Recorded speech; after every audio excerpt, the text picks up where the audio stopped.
Hey guys, it's Donald, the Solo RPG guy here. Come back at you with another video.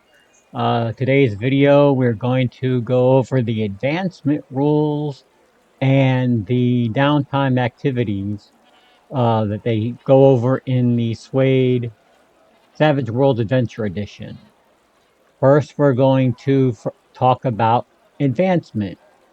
An advancement lets your character do one of the following. Remember that no trait may be raised above its ancestral maximum, which is usually a D12.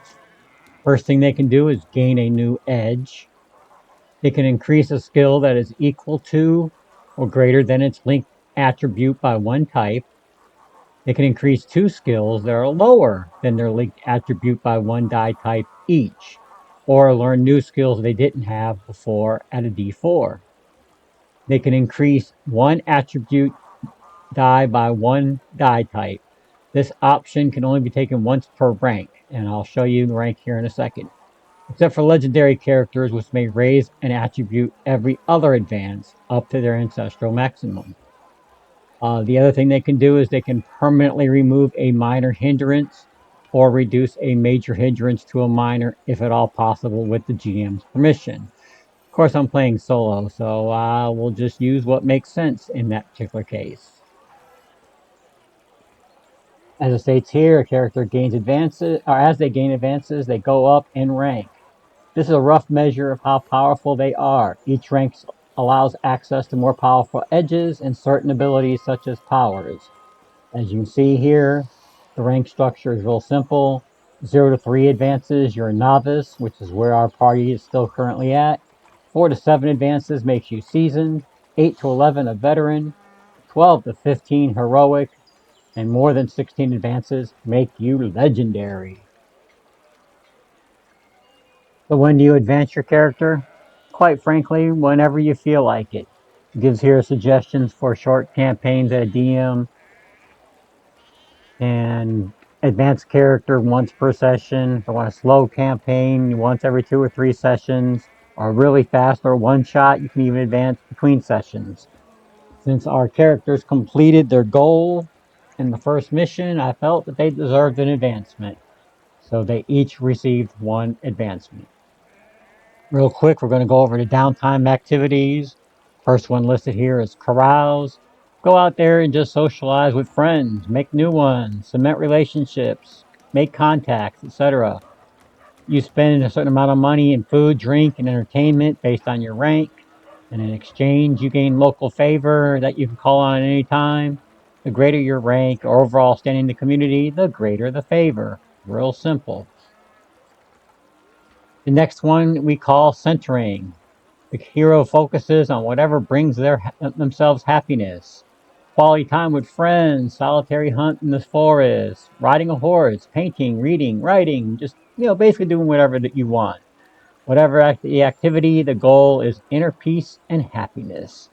Taking a week to enjoy the fruits of one's labor grants the character conviction. Now, conviction is something you usually don't see much in the YouTube videos and whatnot plays of Savage Worlds. Conviction is one of the setting rules you can use, and I have incorporated that into my game. And I'm going to explain to you what conviction is. Conviction is a special reward granted when a character experiences a great victory or catastrophic misfortune. It's a theme token. It's a whole lot like a Benny token, but it's not a Benny. Instead, conviction can be spent to add a d6 to all the character's trait and damage totals until the beginning of their next turn. And this die can ace or explode and is added to the total as normal. Conviction tokens are also kept in between sessions, and a character can maintain conviction from round to round by spending a Benny at the start of their turn. Once conviction lapses, however, the effect ends. The next thing you can do during your downtime is just go out and earn some extra cash. Take on odd jobs, do some procurement if you're a thief, etc. You make a skill roll to earn your reward. Thieving for scoundrels, fighting for mercenaries, performance for entertainers, etc. Whatever the appropriate situation is for the job at hand. A critical failure means the Player doesn't make any money and takes fatigue from bumps and bruises. And if the job was dangerous, takes D4 wounds.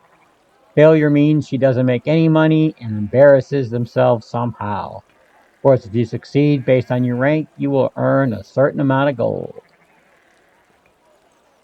The next thing you can do is do some enchanting. If you have the Artificer Edge, you can work in your workshop and create your magic items. Another thing you can do is research. You spend your downtime developing to learn new powers. This doesn't permanently give you a new power, however, but it allows you to use any spell or miracle from your available powers list of your rank or lower for one entire encounter. And you may also temporarily change the trapping of a power you already have for one encounter, turning that fireball into an ice blast, for example, or your ice blast into a fireball when you come across the trolls. However, it must be noted that the spell is cast at a -2 penalty, but is otherwise treated just like any one of your other powers. It's useful if the mage or priest must prepare to face a threat with a particular weakness. Finally, research can also be used to reveal deep information about a particular subject. No trait roll is required. The GM just decides how you investigate and learn on the given topic, location, and whatever resources at hand. Based on what you got, the DM will tell you what you got. But you're playing solo anyway, so you'll figure it out on your own. The character really got beat up. Well, you got good old fashioned rest to recover from the grievous wounds. You just use the natural healing rules during the week. Of course, any healers in the group can provide support, etc. Regardless of the outcome, the resting character does gain one Benny. You can choose to rest even if you have no wounds. They instead gain the same benefits as centering, with the hero doing nothing but resting mind and body to recover from the stress of adventuring. And in that case, you will get that conviction point or that conviction token. And the last thing a character can do during their downtime is simply train. You can practice a specific skill or attribute to temporarily increase its effectiveness. You can train for fighting by sparring with a sword master, persuasion through public speaking, whatever the case may be. You spend at least if you have at least a D4 in that skill that you choose for training. Afterwards, you will get a free reroll when failing that skill or attribute for one entire encounter.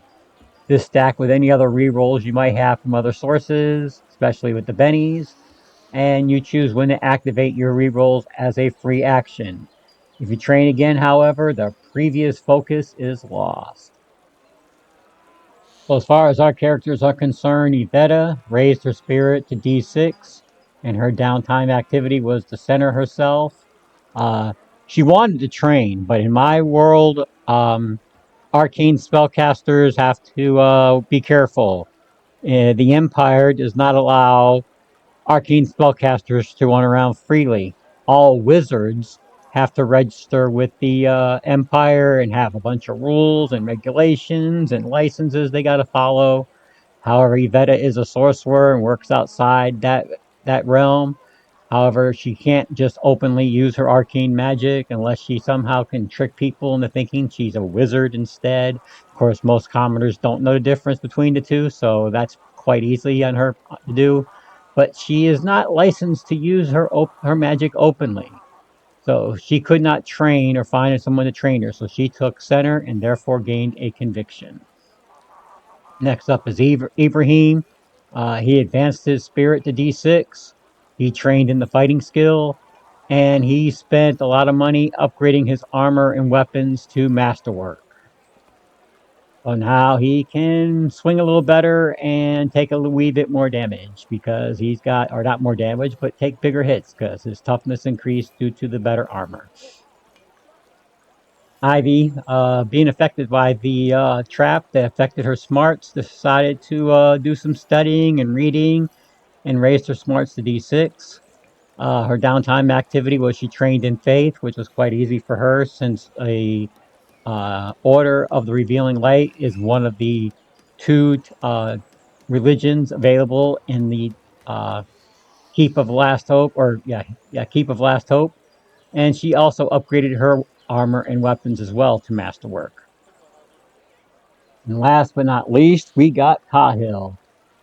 He was, pathetically weak with that whopping strength of D4, so he raised his strength to D6. His downtime activity, of course, was to train in thievery, and with all the money they got, he was able to upgrade his weapons and armor to masterwork as well. So, and that's pretty much what the party has done up to this point. And until my next video, y'all have a good day and happy gaming.